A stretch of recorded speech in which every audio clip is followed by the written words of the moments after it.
Wassalatu wassalamu ala asyrofil anbiya'i wal mursalin ala sayyidina Muhammadin wa ala alihi wasallam. Alhamdulillah, puji dan syukur panjatkan kepada Allah Subhanahu wa taala yang telah memberikan kita nikmat iman, nikmat Islam dan nikmat kesehatan, sehingga Allah memberikan kekuatan kepada kita untuk melangkahkan kaki kita menuju tempat yang mulia ini dan majelis yang mulia ini dan waktu yang mulia ini. Salawat serta salam kepada Nabi besar Muhammad SAW serta kepada keluarganya serta para sahabatnya dan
duduk aja.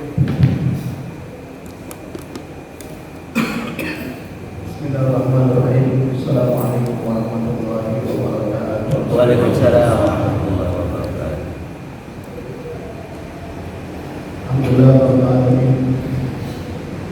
Walladzi arsala rasulahu bil huda wa yudhhirahu 'ala dini kullihi wa kafa billahi shahida. Asyhadu an la ilaha illallah wahdahu la syarika lahu wa asyhadu anna Muhammadan abduhu wa rasuluhu la nabiyya ba'dahu. Allahumma shalli wa sallim wa barik wa karim ala sayyidina Muhammadin wa ala alihi wa ashabihi wa man tabi'ahum bi ihsan ila yaumil amma ba'd. Abdul ulama al-mukarramin, para asatidz, khusus yang sama kita hormati dan kita banggakan, Ketua DKM Masjid Al-Mus Quraisy beserta seluruh pimpinan, mendoakan senantiasa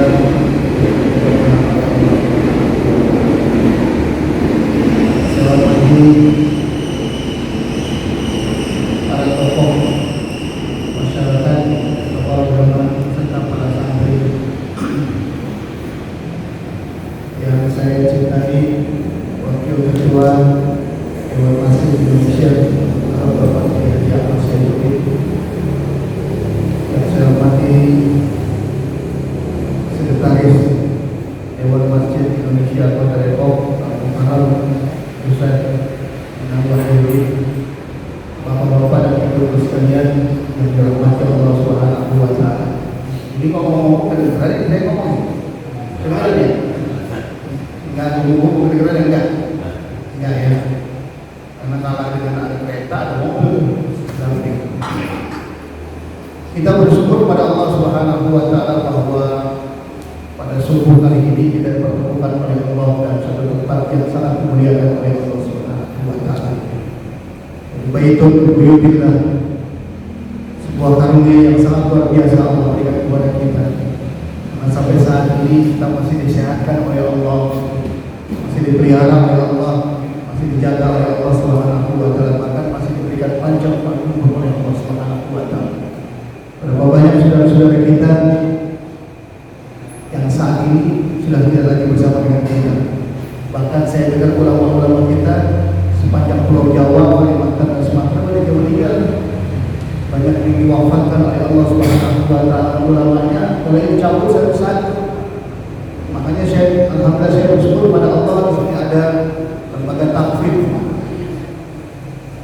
ada santri-santri yang mudah-mudahan Allah jaga dan pelihara sebagai penerus kita di masa yang akan datang. Insyaallah mudah-mudahan dengan siapa saja yang senang baca Quran, Allah akan selalu bersama dia, malaikat akan selalu mendampingi, dan insyaallah masyarakat yang ada di sekitarnya mendapatkan keberkahan dari Allah Subhanahu wa taala. Tadi imam kita membacakan surat yang sangat luar biasa, surah Al-Baqarah. Saudara, beliau guru tafsir surah yang beliau sampaikan terkait pertama dengan Quran. Kenapa kita harus cinta dengan Quran? Karena Quran itu nggak ada bandingan, bahkan sebandingnya juga nggak bisa. Apa yang kemudian Allah sampaikan tadi, Imam sudah bacakan. Fatu bi suratin min mithlihi wa syuhada'akum min dunillahi in kuntum shadiqin. Kalau memang ente pada benar, ini orang-orang jahiliyah dulu. Kira-kira ente pada benar, datangin ke saudara-saudara ente. Bahasa Betawinya begitu. Ini saya dengar informasi beliau orang kampung lain juga di negara. Orang Betawi, ini banyak orang Betawi sini, campuran ya. Yang penting kita orang Indonesia. Jadi Bapak dan Ibu sekalian, ini saya harus dikencang dari kereta. Jadi kata Allah, datang ini fatu bi suratin min mithlihi, datang ini semisal Quran yang kita baca itu 6.666 ayat. Ikhtilaf berapa jumlahnya? Ada 6.632 dan seterusnya. Ada beberapa pendapat ulama. Jadi yang kita pakai ijma ulama itu berdasarkan konsensus ulama, jumlahnya 6.666 ayat, 114 surat dan 30 juz. Jadi apa kata Allah? Datang ini semisal Quran, bawa kemari kata Allah. Fatu bi suratin min mithlihi wa syuhada'akum, panggil ente punya teman, panggil ente punya saudara, panggil ente punya karib kerabat, buat kemari kayak Quran ini. Bisa nggak kira-kira? Dia bikin Pak, nggak tanggung-tanggung. Ya orang jahiliyah memang begitu, sebetulnya ahli syair, suka membuat syair. Jadi sakingnya mereka ingin menandingi Quran, dibikin salah satu contohnya apa? Al-Fil, wa ma adraka mal fil, qutumuhu tawil. Itu salah satu contohnya saja, bagian dari fatrah yang mereka tantang kepada Allah. Apa katanya Al-Fil? Ada yang tahu artinya Al-Fil, Pak? Al-Fil, Pak? Al-Fil apa tahu artinya? Ustaz? Gajah tuh gede ya. Siapa yang gede, paling gede di sini? Oh ini, tapi bukan gajah beliau. Karena paling gede aja ada banyak gede-gede juga banyak. Ditantang Quran itu. Al-fil wa ma adraka mal fil, tahukah engkau apa itu gajah? Katanya khurtumuhu tawil, dia punya belalainya panjang, katanya terus itu badannya gede, kupingnya lebar, kakinya bengkak gede-gede, itu begitu modelnya. Ada masalah pun ditantang. Tapi kata Allah apa? Fa illam taf'alu wa lan taf'alu, enggak bakal bisa, enggak bakal mampu. Fatu bisratin misalnya kalau udah tantang kepada kita. Tapi kata Allah fa illam taf'alu, kalau kamu enggak bisa, dan kata Allah juga walan, nggak bakal bisa. Kalimat lan itu udah pasti nggak bakal bisa. Walan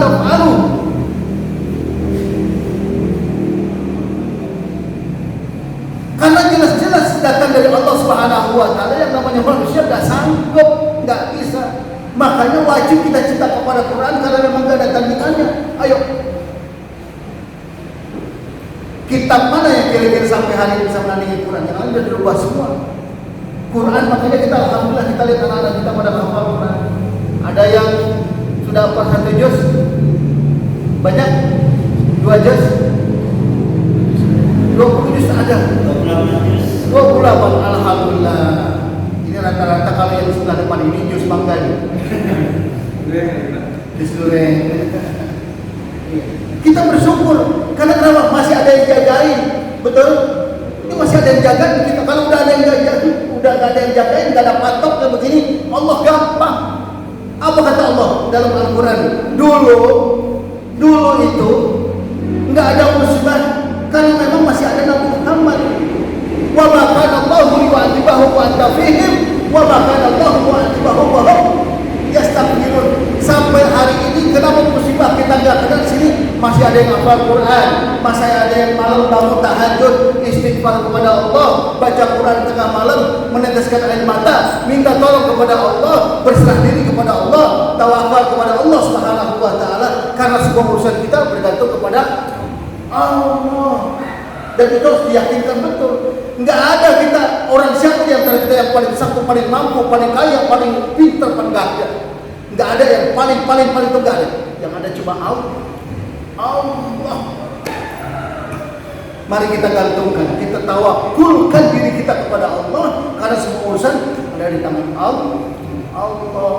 Makanya apa yang kita miliki semua ini milik Allah. Masjid kita bangun sudah sangat bagus, ini milik Allah. Rumah diri kita milik Allah. Makanya satu ketika ada dialog, Pak. Ada dialog antara tukang cukur sama yang mau dicukur rambutnya. Datang dia ke barbershop. Terjadi dialog, ngomong di antara keduanya. Apa kata tukang cukur? Mas, rasa-rasanya kok Tuhan gak ada ya? Allah tuh gak ada. Dia diam aja, gak bicara apa-apa. Kalau memang Allah ada, sudah gak ada lagi yang kelaparan, sudah gak ada lagi yang miskin, sudah gak ada lagi orang yang minta-minta di jalanan. Semuanya kaya kalau Allah ada, kata dia tuh, kata tukang cukur. Ini anak-anakku sekalian, adik-adik. Jadi dari tukang cukur ini ada permisalan, ada filosofinya pada masa sekarang. Gak ada Tuhan. Buktinya mana? Yang miskin masih banyak, yang susah masih banyak, yang maknya teriak karena suaminya mungkin gak mampu nyari rezeki, anaknya nangis di mana-mana, masih terjadi. Tuhan gak ada katanya. Hebat sekali dia. Selesai dicukur, dia keluar, dia bayar, Mas aku bayar.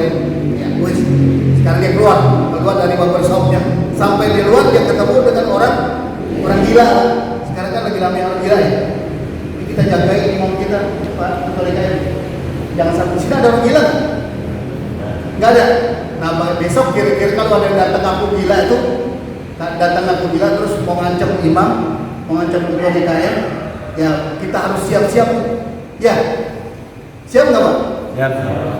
Siap nggak? Ya. Harus begitu Pak. Ntar kalau imam kagak ada, yang baca Quran nggak ada, kita mau imam dengan siapa lagi kan gitu ya? Nah ini makanya kita harus siap. Kalau ada orang-orang sekarang ngaku-ngaku gila dan seterusnya, kita harus mawas diri. Keluar dia, kita mau orang gila, rambutnya gimbal, kalau gila kan nggak ngurus ya, rambutnya gimbal, udah nggak enak kelihatan. Berpikir, setelah dari luar dia ketemu orang gila, dia balik lagi ke dalam. Mas, ternyata tukang cukur nggak ada ya. Siapa bilang lo sampai tadi yang cukur siapa? Saya. Itu buktinya di depan masih ada orang gila yang gimbal rambutnya. Ya salah sendiri dia, kenapa dia nggak datang ke saya? Salah dia. Coba kalau datang ke saya, insya Allah saya cukurin. Dia berpikir boleh. Oh iya ya.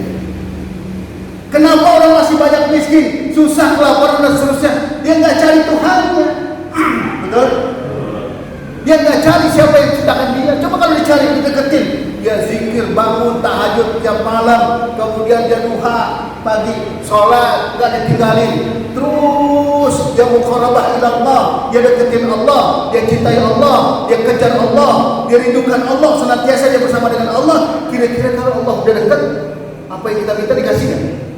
Kita cinta sama perempuan, kita pernah pacaran dulu. Anak berapa kan? Anak 5 ya? Istri? Saya curiga juga jangan-jangan ada yang 4 istrinya.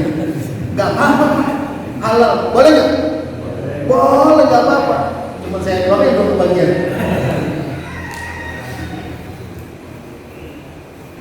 Sampai di mana ngomong sana?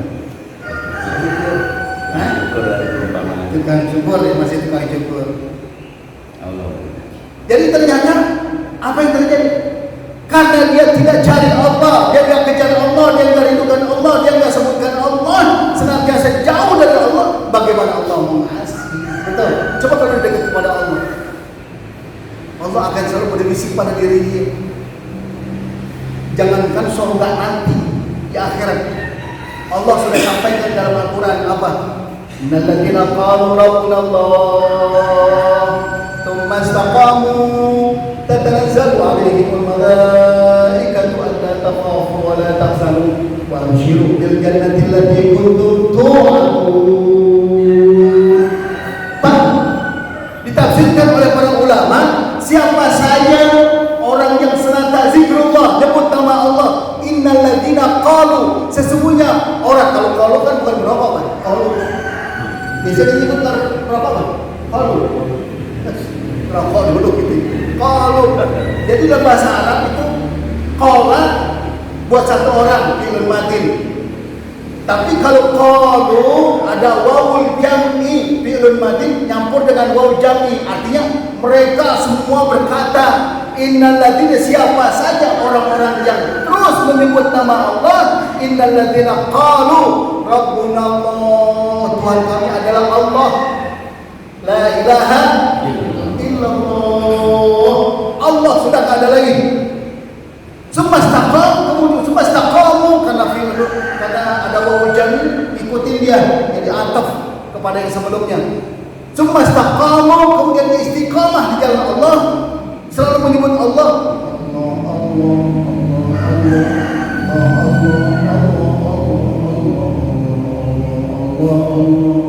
Allah dinyanyiin dah. Terus sampai mendarah daging di dalam tubuhnya. Apa kata Allah? Alla takhafu, jangan takut cuma sekedar corona. Betul. Tapi istiqomah beneran. Yang enggak istiqomah ngomong corona pasti sampai mati. Yang ngomong enggak usah takut itu orang yang istiqomah, yang hafal Quran 30 juz, 28 juz, 15 juz, 20 juz dan seterusnya. Itu baru dia mengatakan tidak takut, karena istiqomah dibaca Quran, karena istiqomah dia berselawat. Allahumma sholli ala Muhammad, Allahumma sholli ala Muhammad, terus dekat Allah kepada kita, malaikat dekat kepada kita, Nabi Muhammad senang dan rindu datang kepada kita. Semastaqamu, apa kata Allah? Tatanazzalu alaihimul malaikah, akan turun. Di dalam bahasa Arab kalimat tatanazzal itu tatafa'al, itu bagaikan air hujan yang turun dari langit. Tes. Banyak nggak kira-kira? Enggak turun kayak air kita cebok gitu, blas habis sudah. Tapi turunnya begitu, tatanazal. Malaikat terus turun. Siapa? Bagi orang yang senantiasa berzikrullah. Tatanazal alaihimul malaikah, akan turun malaikat, emang nggak kelihatan. Tapi malaikat itu bisa menepi, bisa membentuk seperti layaknya kita.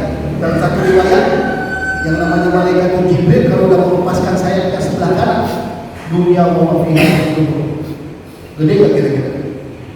Malaikat Jibril Pak, malaikat Jibril udah ketemu di Depok Pak, hebat Pak, orang Depok udah ada ketemu dengan Jibril ya, bahkan Indonesia udah tanggung-tanggung dari Tuhan, udah tanggung-tanggung Indonesia, yang aku Jibril, aku dapat wahyu dan seterusnya.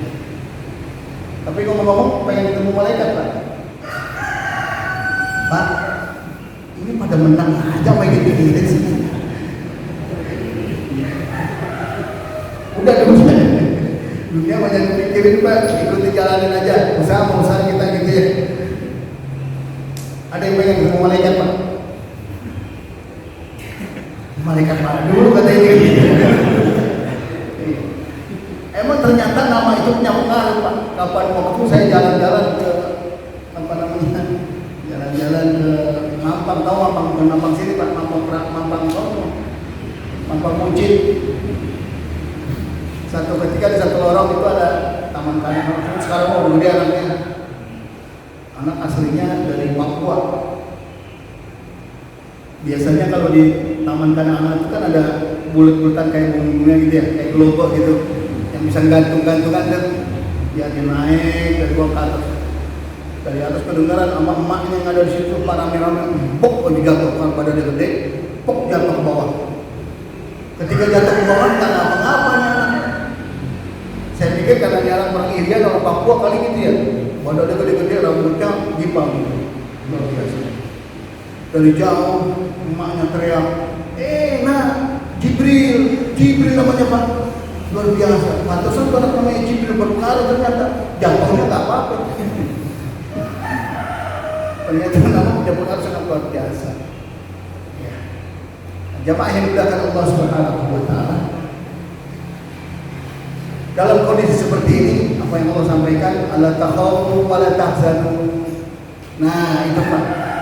Jadi ditafsirkan oleh ulama, surga itu bukan hanya di akhirat, tapi setelah yaumul jaza wal hisab. Tapi surga juga ada di dunia Pak. Makanya kata Allah, wa abshiru bil jannati allati kuntum tu'adun. Aku akan kasih kabar gembira kepada mereka dengan apa? Dengan surga. Dunia wa ukhra. Dunia dan akhirat. Makanya kenapa sih orang yang rajin ibadah Pak? Rajin ibadah, baca Quran. Sebenarnya itu apa ya? Suka kontemplasi kalau bahasa anak mahasiswa. Jadi hidupnya tenang, enggak gundah-gulana, enggak berselan sama orang, enggak gedek gitu melihat orang, enggak, senang aja melihat orang. Karena kenapa? Yang dia selalu Quran. Apa kata Allah dalam Al-Quran? Alladzina amanu wa tatma'innu qulubuhum bi dzikrillah. Ala bi dzikrillah tatma'innul qulub. Itu bagian dari surga Pak. Coba. Udah seminggu kita gak dapat duit, kerja capek-capek, lembur sampai sore kagak kebagian, bos kita gak mikirin, gini, pulang sampai rumah, bini udah teriak-teriak, Bang, Pak, ya gimana sih? Itu anak sakit udah 3 hari, mulai ngaku sekolah kagak punya duit, terus segala macam, ngacau ini, bukan karena ngacau ya, karena memang kondisi. Dalam kondisi seperti itu, pasti seorang suami panik, betul, panik lihat kondisi yang ada. Sehingga akhirnya apa? Selalu yang muncul di dalam hatinya ketidaktenangan, nggak tenang. Bagaimana caranya? Untung aja mungkin barangkali dia nggak punya pikiran negatif. Alhamdulillah, baru ceramah 5 menit udah keluar air. Alhamdulillah, terus terima kasih.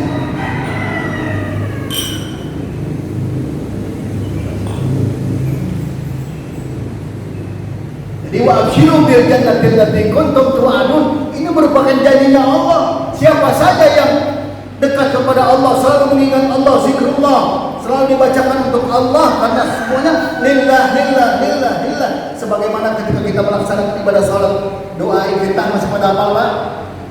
Doa iftitah, Bu? Hafal ya? Apa? Ayo kita bareng-bareng sama-sama.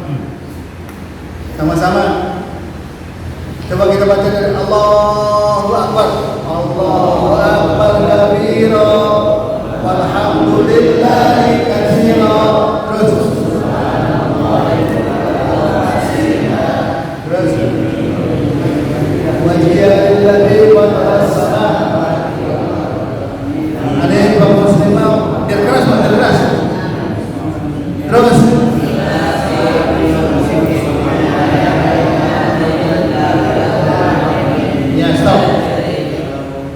Inna salati wa nusuki wa mahyaya wa mamati lillahi rabbil alamin. alamin.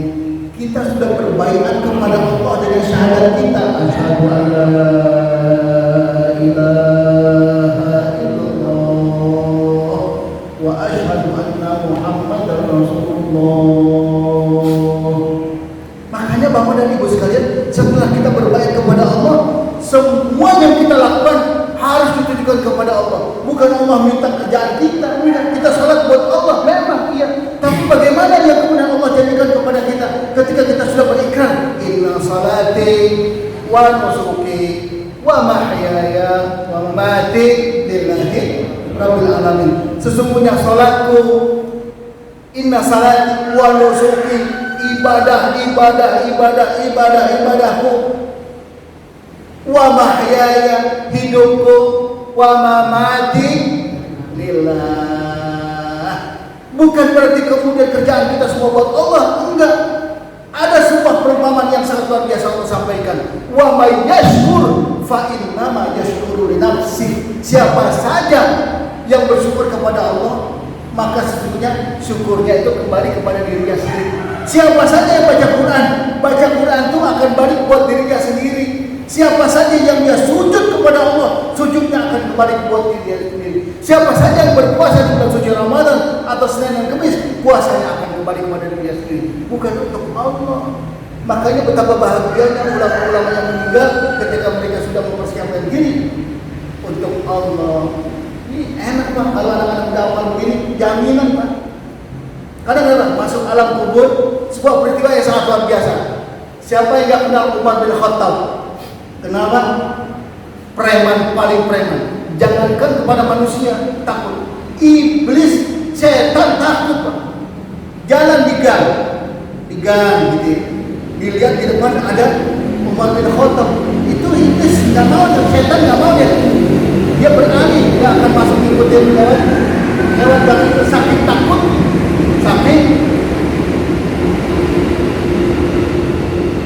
saking takut. Siapa? Setan untuk ketemu dengan Umar bin Khattab. Ali bin Abi Thalib, sahabat Rasulullah, mantunya Rasulullah, itu sampai berkata begini, saya mau tahu kira-kira Umar berani gak sama malaikat? Umar bin Khattab berani gak sama malaikat?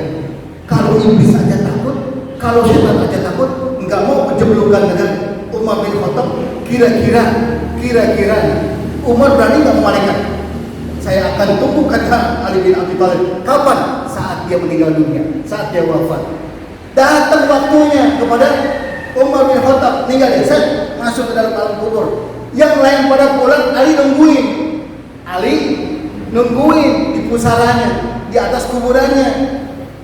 Karena yang namanya para sahabat Rasulullah itu basirahnya terbuka. Tahu basirah Pak? Ya dengerin aja dah. Basirahnya terbuka, kupingnya kedengeran, matanya terlihat, sama kayak Rasulullah kepada sahabat.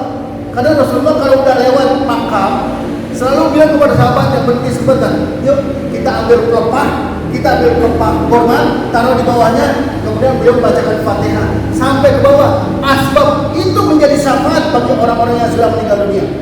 Tapi apa yang terjadi dengan Umar, Bapak dan Ibu sekalian? Ketika Umar meninggal, ditungguin orang udah pada pulang, biasanya 7 langkah malaikat turun, benar turun. Tapi ketika Ali bin Abi Thalib masih ada di atas kuburannya, malaikat tetap turun, lep ke bawah, nanya. Malaikat dengan rupanya yang sangat serem itu, malaikat apa Pak? Kuburan. Mau kenalan? Munkar dan Nakir. Ditanya. Hei, siapa Anda? Umar ditanya, gitu kan? Umar diam. Terus ditanya lagi, biasa kebiasaan malaikat ketemu dengan orang meninggal dunia, yang tanya apa Pak? Yang tanya apa? Man rabbuka wa man nabiyuka wa ma imamuka wa ma qiblatuka wa ma ikhwanuka. Kan gitu ya? Ditanya kan gitu. Udah pada apa belum? Belum pada apa? Ditanya apa? Ketika masuk dalam kubur, ditanya. Wah, umat hidup di dunia persis sama dengan bukan saya kemudian udah mati duluan nih, Ustaz. Ini kiai udah mati duluan, bukan. Artinya kita mendapat khobar ini dari yang muktaman. Apa itu muktaman? Orang yang bisa dipercaya. Masuk ke alam kubur, ditanya sama malaikat, ditanya Mangrobokin, kamu gak tahu siapa saya? Kata Umar bin Khattab, kamu gak tahu siapa saya? Anda tahu? Kata Umar, siapa yang membumikan kalimat la ilaha illallah Muhammadur Rasulullah? Siapa yang menyebarkan agama di muka buminya Allah? Marah Umar. Kepada siapa? Kepada malaikat. Minggir. Loh, siapa Anda? Saya Umar. Saya sahabatnya Rasulullah SAW. Itu dijawab oleh Umar. Saya minta sekarang kepada Anda, rubah wajah Anda menjadi wajah yang ganteng dan cantik, yang indah. Takut ternyata. Karena asbab itu Pak. Nanti kalau Bapak meninggal dunia, pengennya umur berapa Pak? Pak, kira-kira naik usia berapa Pak? Hah? Bingung Pak? Mau 200 tahun kelamaan? Ya, mau 100 tahun belum tentu ada gajinya cukup gitu ya buat anak-anak bagaimana? Kalau besok gimana Pak?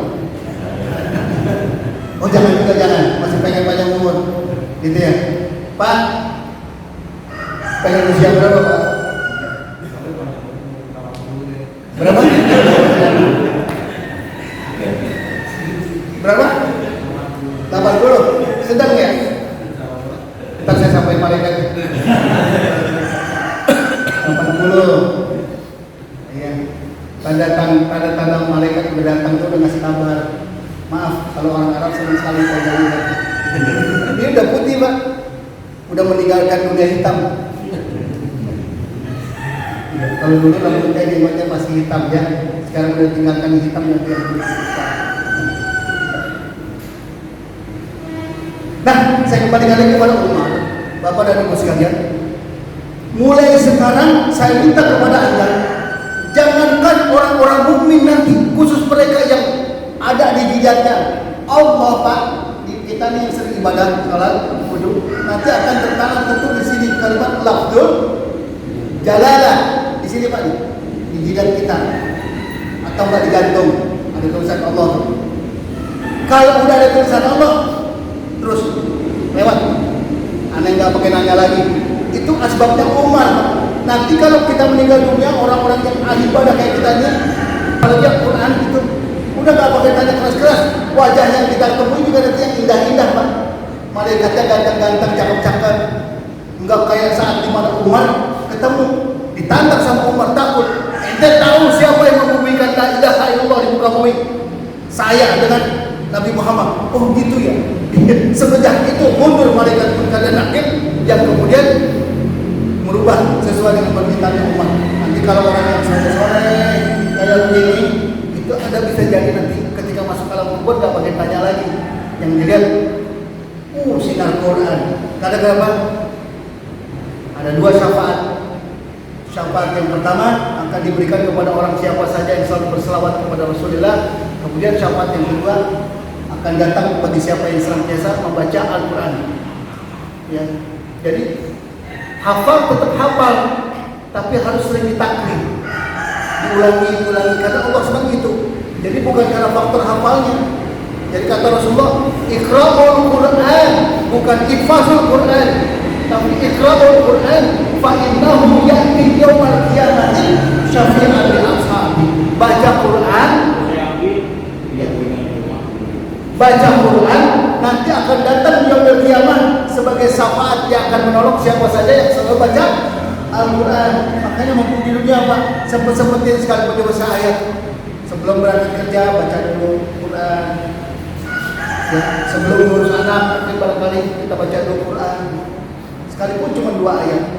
Karena siapa saja yang selalu mudawamah, kata Rasulullah SAW, ahabbul a'mal indallahi adwamuha wa iqal.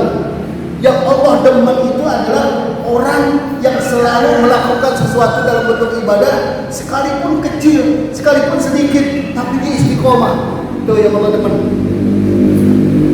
Mudah-mudahan saya yakin kalau kita yang sini selalu melaksanakan ibadah kepada Allah Subhanahu wa taala dan kita dapat mendengar Allah. Jadi ada syafaat, syafaat selawat dan juga syafaat baca Quran. Apalagi orang sering takbir dan paling subhanallah, dijamin orang tuanya nanti ini kecil-kecil dia apa 30 juz, nanti meninggal dunia satu ketika udah habis masa kontraknya gitu ya. Ketemu orang tuanya ditanya. Ketika ditanya, anaknya ngomong sama malaikat, wahai malaikat, aku minta tolong kasihan sama emak saya yang lagi ada di neraka. Minta tolongin bapak saya yang lagi disabetin sama malaikat. Saya anaknya beliau.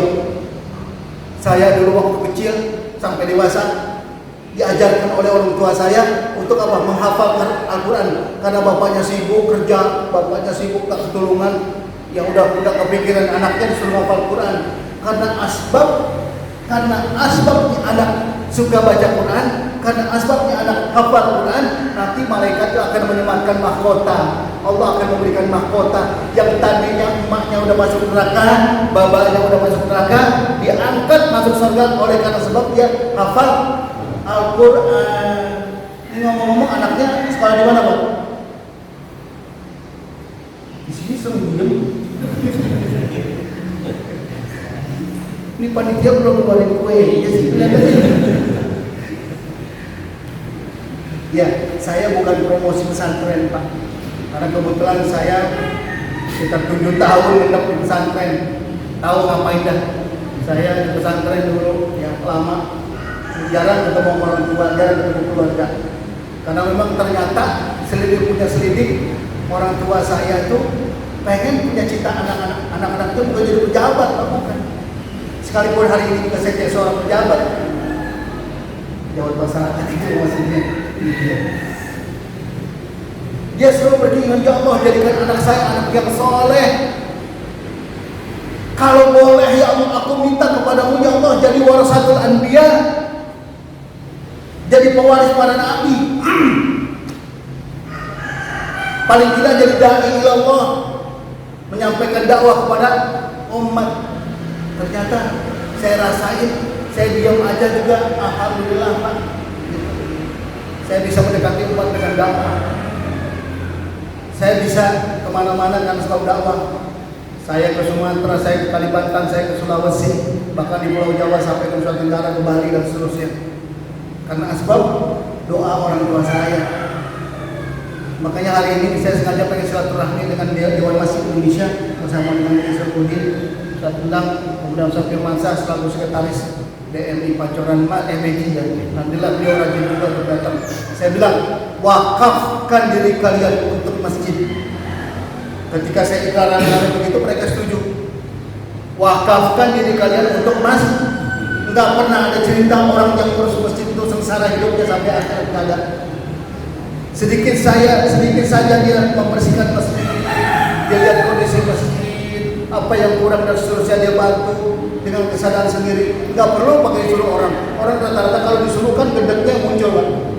Udah kerjain ke masjid, lu aja diam aja deh tadi, gitu kan. Orang kita gendek muncul, tapi kalau keikhlasan muncul dalam diri kita datang, ya Allah masjid kotor aman. Udah bawa ember, disebok dikit, kita bersihin. Biarin aman orang melihat kita, mencaci kita, nggak ada urusan. Saya cinta sama masjid. Kalau bukan karena kita semuanya, bagaimana masjid ini akan layak bersih kayak seperti ini? Kita melaksanakan ibadah sholat. Siapa saja yang melaksanakan ibadah sholat, yang ketika ada sholatnya khusyuk, tenang, nikmat, itu yang ganjaran pertama kali yang didapat siapa? Merbuat, Pak. Merbuat, mana merbuat sini? Berbuatnya mana berbuat? Oh lagi minum, kadang-kadang suka bersihin ya. Makanya kalau ada rest area yang dari Bogor, Pak, itu ada musola yang arah ke Jakarta, ada masjid di dalamnya tuh, ada ya. Suka ada yang pernah lewat nggak? Bogor. Itu ada tuh masjidnya. Asal kita sujud, Pak, baunya wangi, enak. Ada lagi saya ketemu Tasik, Masjid Agung Tasik. Itu kalau kita lagi sujud enak baunya, Pak. Itu ketika kita sujud dan merasakan nikmat dalam hati, ada ketenangan, kenikmatan ibadah, Pak. Itu nyampe tuh, Pak. Jangan dianggap mudah. Makanya Bapak sekian banyak yang melaksanakan ibadah sini, itu kumpul pahala yang dia berbuat, Pak. Masuk surga duluan dia. Ketua DKM-nya belakangan. Tuh, dia mau ngasih itu, Pak. Jangan menganggap rendah orang, Pak. Kita nggak tahu kalau sebab malaikat senang kepada dia. Punya cerita, Pak. Teman saya di pesantren. Kalau kita sekolahnya formal, Pak, buka kitab sekolah formal di bangku sekolah. Tapi ternyata ada satu teman saya masuk sekolahnya malas, nggak pernah datang ke tempat itu, ke tempat bangku sekolah. Padahal di satu pesantren yang sama. Cuman masalahnya dia selalu begini. Saya mah pokoknya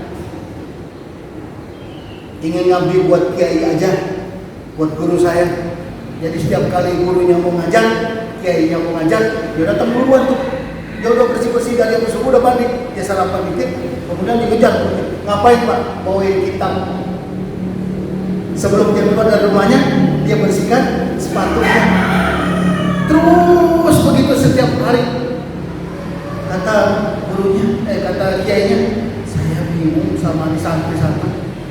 Bukannya dia sekolah, malah ngebersihin sepatu saya, malah ngebersihin rumah saya, malah ngebawain kitab saya. Ternyata, alhamdulillah, luar biasa. Keluar diomongin sih tadi keluar.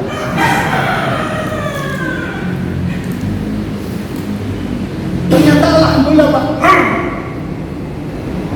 Setelah puluhan tahun yang ketemu, Pak, 20-30 tahun semenjak dari pesantren dulu, saya lihat luar biasa. Saya tanya, saya datang ke salah satu pesantren di Banten, Pak. Assalamualaikum. Waalaikumsalam. Waktu itu saya mau nyekolahin anak saya, Pak, pesantren. Waalaikumsalam. Boleh ketemu dengan Pak Kiai? Cuma sebentar. Sebelum ketemu Pak Kiai, saya mau tanya, Pak Kiai namanya siapa yang disebutkan? Beliau asal sini kan? Iya, asal sini. Saya setback memori saya buka kembali. Memori saya yang di otak saya buka kembali. Saya buka. Apa iya yang ini dulu? Yang kerjaannya nggak pernah masuk bangku kelas, tapi cuma bawa sepatu, cuma bawa bukunya, ngebersihin sepatu. Sekarang dia mungkin pesantren gede, pesantrennya kan kurang 10.000, Pak. Subhanallah. Ternyata ridho, Pak. Ridho, bukan ridho Roma, Pak. Ridho, ikhlas gurunya. Ya Allah, setiap kali sholat tahajud, Pak, bangun kiai ini sebelum dia doakan. Biasanya kiai kami, Pak, kalau udah jam 2, jam 2:30 dia bangun keliling pondok. Ngapain? Dia berzikir, dia berdoa kepada Allah buat santri-santrinya. Makanya alhamdulillah, Pak, santri-santri kami banyak pada jadi. Itu sebab doanya kiai. Ada satu spesialis buat santri yang membawa sepatu tadi. Dia doakan, dia cerita untuk kiai. Saya selalu doakan ketika saya sujud, saya mohon ya Allah, itu santri saya yang selalu bawa kitab saya ke sekolah, tolong ya Allah, jadikan dia orang yang sesuai dengan ridho-Mu. Jadi kiai terkenal, hebat, miskin dia, enggak kaya, tadi dia nggak punya apa-apa, Pak. Mobilnya aja luar biasa, istrinya cuma satu, belum satu. Luar biasa. Subhanallah. Ajak anak asbab seperti itu. Cintai ulama, Pak. Sayangi ulama. Rindukan ulama, kejar ulama. Yang nolongin kita, yang bisa kita sholat seperti ini siapa? Ustaz, betul. Jangan dianggap enteng. Bahkan kita udahlah Ustaz Bantar, tidak ada orang meninggal, panggil dia. Dia nggak tahu bagaimana kita melaksanakan sholat wudu dengan baik. Bagaimana kita bisa baca Quran dengan baik. Karena kalau ketika ente tidak melakukan itu akan diazab oleh Allah di akhirat karena nggak pakai ilmu. Tapi kalau kita punya ilmu, insya Allah mudah-mudahan seperti kita dapat dari guru-guru kita, ulama-ulama kita yang kita cintai, insya Allah mudah-mudahan kita diselamatkan oleh Allah, dibahagiakan oleh Allah Subhanahu wa Ta'ala. Karena sebab kita cinta kepada beliau-beliau, kepada orang-orang yang saleh. Bapak dan Ibu sekalian, saya mau tanya sebelum saya akhiri tausiah ini, berbagi ini ngomong-ngomong masjid ada berapa meter Pak Kepala? 240 habis buat dibangun, habis ya, nggak ada ini, nggak ada pekarangan. Itu punya siapa? Siapa? Mobil punya siapa? Oh jangan. Oh saya bilang ngakui juga mobil. Tapi jangan dianggap lah. Sekalipun bapak cuma ngangkutin pasir, bawa batak dari rumah gitu Pak. Bapak akan dibangunkan istana di surga. Amin. Dijamin Pak. Dijamin Allah. Man bana masjidan lillah banallahu lahu baitan fil jannah. Siapa saja yang bangun cuma bawa pasir, cuma pakai tenaga, ada 7.000 perak buat dia minum, ada tuh barangkali maupun 5.000 perak dia beli buat tabung sama-sama barang-barang dia beli semen, itu akan dibangunkan. Janji Allah pasti, yakin. Makanya agama itu dengan yakin Pak. Jangan beragama kalau kita nggak yakin. Makanya kita harus yakin kepada Allah. Insya Allah mudah-mudahan apa yang sudah kita lakukan. Ini tanah wakaf. Udah ada sertifikatnya. Setengah wakaf, setengah kita bebasin. Oh belum lunas. Ini setengah wakaf, setengah lagi. Jadi ada 100 meter wakaf. 120 wakaf. Yang 100 kalinya lagi. Dan udah bikin proposal. Gitu. Itu ada kantor cari itu, atau kantor tulis. Dan juga lagi. Belum. Dia bikin aja proposal insyaallah mudah-mudahan. Yang namanya musik yang tidak publik gitu ya. Nah Bapak dan Ibu sekalian, yang begitu-begitu kita akan bantu proses surat menyurat yang terkait dengan akta wakaf, kalau memang sudah wakaf. Segera nanti Dewan Masjid Indonesia akan bantu proses supaya jadi ini punya haknya. Jadi kalau udah hak milik Allah, milik yang diwakafkan, nanti insyaallah Dewan Masjid Indonesia akan membantu prosesnya. Nanti kita akan ajukan melalui rekomendasi yang kami buatkan Pak, ada sertifikat surat dan surat itu bisa dibawa ke KUA kemudian dibawa ke BPN. Nanti kita akan ajukan juga ke pemerintah daerah supaya mudah-mudahan diproses cepat termasuk izin bangunannya. Karena punya publik, ada punya masyarakat, dan lagi-lagi kalau masjid begini kan punyanya Allah gitu ya. Insyaallah jamaah sekalian kita akan siap membantu nanti Syekhuddin tentangnya. Insyaallah kita bantu prosesnya nanti seperti apa. Jadi nanti kalau ada apa-apa kita diskusi Pak masalah masjid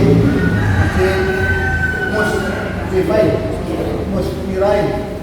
Ya, insyaallah mudah-mudahan kita dimudahkan oleh Allah Subhanahu wa taala. Kita baca suratul Fatihah Pak. Mudah-mudahan kita selalu dipanjangkan umur oleh Allah, disehatkan oleh Allah Subhanahu wa taala, dilapangkan rezeki kita, saudara kita yang mungkin hari ini terpapar sakit baik di rumah maupun di rumah sakit, diangkat penyakitnya oleh Allah Subhanahu wa taala. Al-Fatihah. Alhamdulillahirabbil alamin arrahmanir rahim maliki yaumiddin iyyaka na'budu wa iyyaka nasta'in ihdinas siratal mustaqim siratal ladzina an'amta 'alaihim ghairil maghdubi 'alaihim Bismillahirrahmanirrahim. Alhamdulillah rabbil alamin hamdan wa ni'mahu wa yukafi'u mazidah. Ya rabbana wa lana lakal hamdu wa lakal syukru kama yanbaghi li jalali wajhika wa li'azimi sultanik. Allahumma shalli ala sayyidina Muhammad wa ala ali sayyidina Muhammad. Allahumma qsim lana min khashyatika ma tahulu bihi bainana wa baina ma'siyatik wa min ta'atika ma tuballighuna bihi jannatak wa min al-yaqini ma tuhawwinu bihi 'alaina masa'ib ad-dunya. Allahumma matti'na bi asma'ina wa absarina wa quwwatina ma ahyaytana waj'alhu waritha minna waj'al tharana 'ala man zalamana wa ansurna 'ala man adana wa la taj'al musibatana fi dinina wa la taj'al dunya akbar hammina wa la taqdama ilaina wa la tusallit 'alaina man la yarhamuna. Rabbana zalamna anfusana wa in lam taghfir lana wa tarhamna lanakunanna minal khasirin. Rabbana atina fid dunya hasanah wa fil akhirati hasanah wa qina adzabannar. Wa sallallahu ala sayyidina Muhammadin wa ala alihi wasallam. Subhana rabbika rabbil izzati amma yasifun wa salamun alal mursalin walhamdulillahi rabbil alamin. Taqabbalallah. Cepat banget waktunya. Sekarang berapa? 6. Ya, terima kasih. Hadirin sekalian, jadi siapa kita terus yang kita ada punya kepentingan terkait masalah masjid, datang aja ke kantor kami Pak, gedung dakwah Majelis Ulama Indonesia, Jalan Nusantara. Insyaallah nanti keperluannya ada sebagai mobil bisa kita bantu dalam tatanan administratif, kita akan bantu. Mudah-mudahan apa yang jadi usaha kita bersama, karena memang tujuan kita sama, bagaimana kemudian masjid akan menjadi baik di masa-masa yang akan datang. Terima kasih. Assalamualaikum warahmatullahi wabarakatuh. Waalaikumsalam.